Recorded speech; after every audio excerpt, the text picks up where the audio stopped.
Hello दोस्तों, राधे राधे। आप सभी को हमारे चैनल में आज बेटी विवाह गीत गाने जा रही हूँ।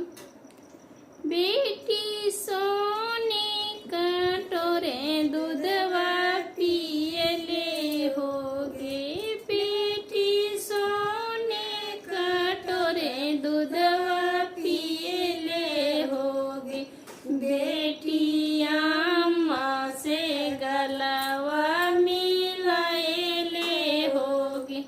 बेटी अम्मा से गलवा मिलाएले होगे, बेटी अम्मा के गलवा सपना होतोगे,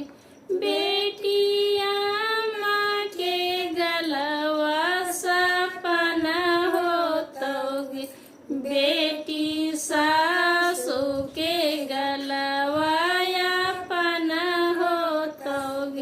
बेटी सासू के गलवा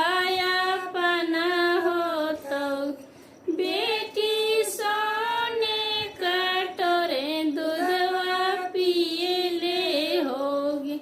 बेटी सोने कटोरे दूधवा पियले होगी, बेटी चाची से गलवा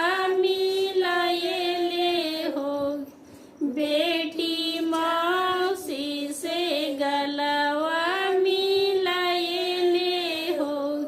बेटी मौसी के गलवा अपना होतोगे, बेटी चाची के गलवा सपना होतोगे, बेटी चाची सस के गलवा